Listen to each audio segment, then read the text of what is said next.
چونکہ یہ متفق عقیدہ ہے کہ حضور صلی اللہ علیہ وسلم کے بعد افضل الخلق جو ہیں وہ حضرت ابو بکر ہیں، اس کے بعد حضرت عمر ہیں رضی اللہ تعالی عنہ، پھر حضرت عثمان ہیں اور پھر حضرت علی ہیں رضوان اللہ علیہم اجمعین۔ چونکہ حضور پاک نے نام لے کے فرمایا، آپ نے فرمایا کہ فَاقْتَدَوْا بِالَّذِينَ مِن بَعْدِ أَبِي بَكْرٍ وَعُمَرٍ، میرے بعد اقتداء کرنی ہے تو ابی بکر اور عمر کی اقتداء کرو، یعنی نام لیا حضور پاک۔ حتیٰ کہ ایک روایت میں آتا ہے کہ ایک عورت نے آ کے حضور سے مسئلہ پوچھا، اور مسئلہ پوچھنے کے بعد عرض کرنے لگی کہ یا رسول اللہ، موت و حیات تو سب کے لیے ہے، اگر میں پھر کبھی مدینے میں آؤں سوال کے لیے اور آپ کو نہ پاؤں تو پھر میں کہاں جاؤں؟ فرمایا فاتح ابی بکر، پھر ابو بکر سے جا کے پوچھنا۔ تو حضور نے حضرت ابی بکر کا نام لیا۔ اللہ نے حضرت ابی بکر کو کئی فضائل سے نوازا۔ ایک سفر میں حضور صلی اللہ علیہ وسلم کے ساتھ ازواج مطہرات میں سے سیدہ عائشہ صدیقہ رضی اللہ تعالی عنہا بھی تھی۔ جب قافلہ ٹھہر جاتا تھا تو عورتیں جو ہیں وہ قافلے سے دور پہاڑوں میں، وادیوں میں جاتی تھیں اپنی قضاء حاجت کے لیے۔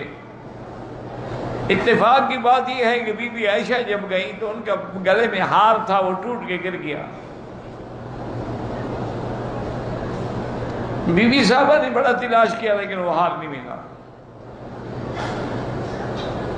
اب قافلے کی تیاری کا وقت بھی قریب آ رہا تھا تو بی بی نے حضور سے کہا کہ یا رسول اللہ، میں نے وہ ہار جو ہے وہ تو عاریتاً کسی سے مانگ کے لیا تھا کہ آپ کے سفر میں جا رہی ہوں تو چلو میں گلے میں کچھ پہن لوں، وہ ہار گم ہو گیا ہے۔ حضور پاک نے حکم دیا ابھی قافلے کو روک دیا جائے، اس وقت نہ چلے جب تک کہ وہ ہار نہ مل جائے۔ صحابہ کو بھی یہ بات پہنچی۔ اللہ کی شان یہ ہے کہ صبح کی وقت بھی، نماز کا وقت بھی قریب ہو رہا تھا اور پانی بھی نہیں تھا، تو بعض صحابہ نے سیدنا ابی بکر سے آ کے کہا کہ ابی بکر دیکھو، تمہاری بیٹی کی وجہ سے ہم سب کی نماز قضا ہو جائے گی۔ عائشہ نے حضور کو روک دیا ہے۔ سیدنا ابی بکر رضی اللہ تعالیٰ عنہ غصے میں آئے، اور بی بی عائشہ فرماتی ہیں کہ اس وقت کیفیت یہ تھی کہ میں ایسے بیٹھی ہوئی تھی اور میری گود میں حضور سر رکھ کے سو رہے تھے۔ میرے ابا نے آئے اور انہوں نے آواز بھی نہیں کی، لیکن مجھے زور سے گھوسا مارا میری پسلیوں میں کہ تم نے حوست الناس، لوگوں کو روک دیا ہے نماز سے۔ بی بی صاحبہ فرماتی ہیں کہ مجھے بڑی تکلیف ہوئی، لیکن میں نے کوشش کی کہ میں ہلوں نہیں تاکہ حضور کی نیند میں فرق نہ آ جائے، لیکن اس کے باوجود بھی میرے آنسو نکلے اور حضور کے رخسار پہ گرے تھے، حضور بیدار ہو گئے۔ ابھی حضور اس واقعے کی تحقیق فرما رہے تھے کہ اللہ نے جبریل علیہ السلام کو نازل فرمایا، اور اللہ نے قرآن پاک میں باقاعدہ حکم جاری کر دیا فَإِن لَّمْ تَجِدُوا مَاءً فَتَيَمَّمُوا صَعِيدًا طَيِّبًا۔ میرے محبوب آپ اپنی امت سے کہہ دیں کہ اگر کبھی پانی نہ ملے، آدمی کو وضو کی ضرورت ہو، حتیٰ کہ غسل جنابت کی بھی ضرورت ہو، تو تیمم کر کے نماز پڑھ لیں۔ اللہ نے حضور کی امت کے لیے اتنی رحمت فرما دی کہ تیمم کی اجازت آئی، تو اب سارے صحابہ دوڑ کے حضرت ابو بکر کو مبارک دے رہے ہیں کہ ابو بکر اللہ تمہیں مبارک دے، تمہارے گھرانے کی وجہ سے آج پوری امت قیامت تک کے لیے اس نعمت سے مستفید ہو گئی کہ پانی نہ ملے تو تیمم کرو۔ تو یہ تیمم کی آیت جو ہے اس کا سبب بھی ابو بکر اور اس کی بیٹی ہے۔ اب بھی عائشہ فرماتی ہیں رضی اللہ تعالیٰ عنہ کہ جب تیاری ہو گئی میں نے کہا اللہ کی مرضی، انا للہ و انا الیہ راجعون، بھار نہ ملا تو کیا کروں؟ جب اونٹ کو اٹھایا گیا تو ہاتھ نیچے پڑا ہوا تھا، اترتے ہوئے وہ گر گیا تھا۔ تو اسی سے یہ مسئلہ بھی ثابت ہو گیا کہ نبی عالم الغیب نہیں ہوتے، اگر حضور عالم الغیب ہوتے تو ہاتھ تلاش نہ کر لیتے۔ علم غیب جو ہے وہ صرف اللہ کا خاصہ ہے، لیکن اگر اللہ علم غیب دیتے ہیں تب بھی انبیاء کی شان ہے، اور نہ دیں تب بھی شان ہے۔ اب دیکھو نا، اگر یہاں علم حاصل ہو جاتا تو تیمم کے حکم تو نہ آتا، ورنہ اللہ پہلے بھی علم دے سکتے تھے، لیکن علم غیب نہ دینے کی ایک شان بن گئی کہ قیامت تک کے لیے حضور کی امت جو ہے وہ اتنی بڑی نعمت سے مستفید ہو گئی۔ تو یہ مسئلہ جو ہے یہ بھی ابو بکر اور بی بی عائشہ کی سبب سے امت کو ملا۔ اسی طرح غزوہ تبوک کے موقع پر حضور پاک نے فرمایا کہ ہم نے تبوک جانا ہے، چونکہ ہمیں پتہ لگا ہے کہ روم والے جو ہیں وہ لشکر لے کر مدینے پہ حملہ کرنے کا ارادہ رکھتے ہیں، تو ہم یہ چاہتے ہیں کہ مدینہ منورہ میں لڑائی نہ ہو، ہم آگے جا کر ان کا مقابلہ کریں۔ خدا کی شان ہے، وہ گرمیوں کے ایام تھے اور امت مسلمہ بھی سخت حاجت میں مبتلا تھی۔ حضور نے فرمایا کہ جس کو جتنی اللہ توفیق دے وہ چندہ دے تاکہ غزوہ تبوک کی تیاری کی جا سکے۔ تو یہیں سے علماء نے مسئلہ نکالا ہے کہ دین کے کام کے لیے، مدرسے کے لیے، مسجد کے لیے، جہاد کے لیے چندہ کرنا منع نہیں ہے، یہ تو سنت ہے۔ حضرت امیر المومنین عمر بن الخطاب رضی اللہ عنہ فرماتے ہیں کہ میں آج بڑا خوش ہوا کہ آج میرے گھر میں بہت پیسے تھے۔ میں نے کہا آج تو یقیناً میں ابو بکر سے نمبر لے جاؤں گا۔ میں نے گھر میں جا کے جتنا مال تھا سب کو آدھا آدھا کیا، آدھا گھر کے لیے چھوڑا، آدھا لے کے حضور کے دربار میں رکھ دیا۔ حضور پاک نے فرمایا عمر کیا لے کے آئے ہو؟ میں نے کہا یا رسول اللہ قسم تو بین مالی، میں نے اپنے مال کو تقسیم کیا ہے، آدھا گھر چھوڑا ہے، آدھا دربار میں لے آیا ہوں۔ آپ بڑے خوش ہوئے، دعائیں دی۔ اس کے بعد پوچھا کہ ابا بکر تم کیا لائے ہو؟ اس نے کہا حضور میں تو اپنے گھر میں اپنے کپڑوں کے سوا کچھ نہیں رکھا، سب کو لے کے حضور کے دربار میں آ گیا ہوں، بس اللہ اللہ کے رسول کا نام مجھے کافی ہے۔ تو حضرت عمر کہتے ہیں میں نے بڑی حسرت سے کہا، میں نے کہا ابو بکر تم کسی کو نمبر نہیں لینے دیتے، آج بھی تم جیت گئے، حالانکہ مجھے بڑی امید تھی۔ حضرت عثمان رضی اللہ تعالیٰ عنہ کو حضور نے فرمایا کہ عثمان تم کیا دیتے ہو؟ کہ عرصہ میں 300 اونٹ ما ساز و سامان کے دوں گا، اور میں اور بڑھاؤ۔ انہوں نے کہا حضور میں اور 300 اونٹ دوں گا۔ آپ نے فرمایا اور بڑھاؤ۔ انہوں نے کہا حضور میں اور 300 اونٹ دوں گا۔ 900 اونٹ اس زمانے میں، اور ما اہلا سے اکتابیا سارے ساز و سامان کے ساتھ۔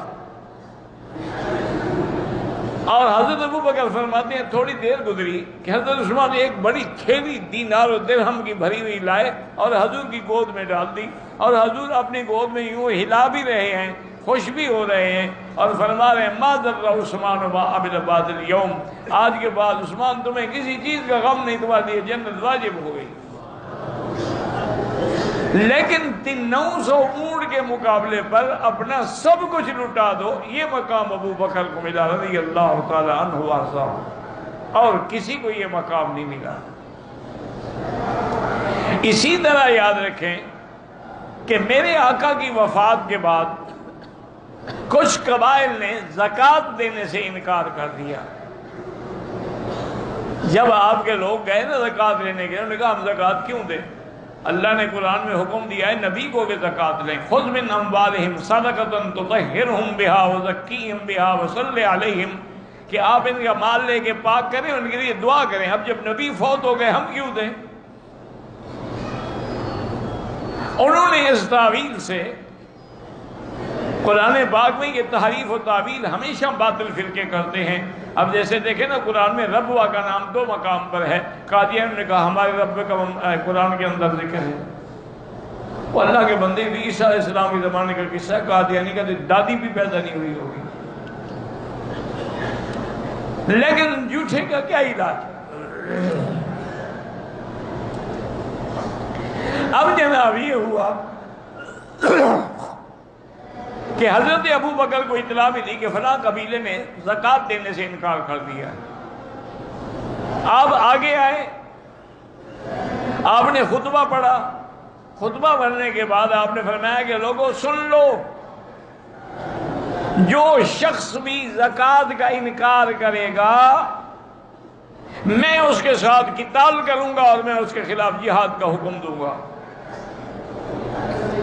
حضرت عمر آگے آئے، انہوں نے کہا ابو بکر کیا کہہ رہے ہو یا خلیفۃ رسول اللہ، کیا کہہ رہے ہو؟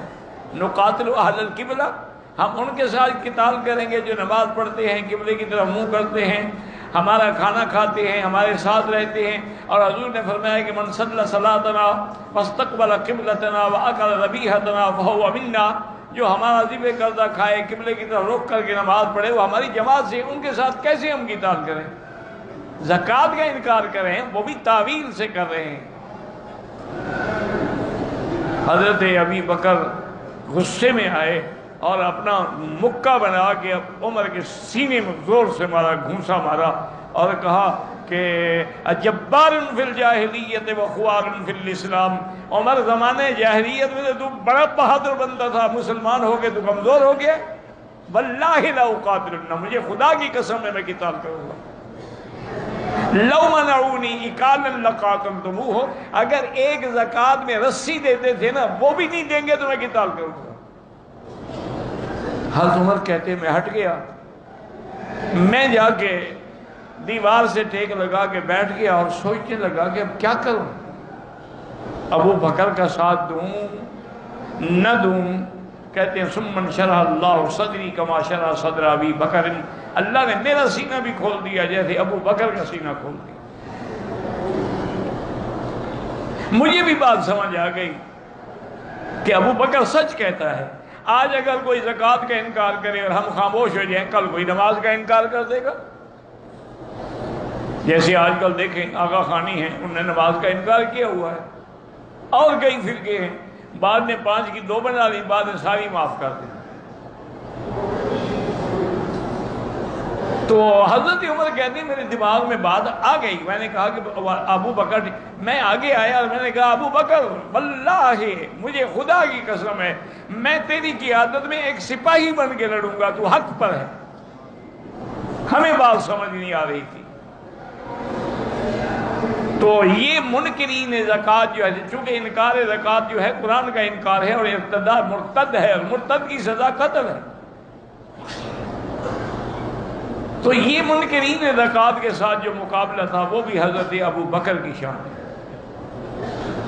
حضور کے زمانے میں بھی، اس کے بعد بھی کچھ نبی جھوٹے پیدا ہوئے، مسیلمۃ الکذاب، اسود العنسی،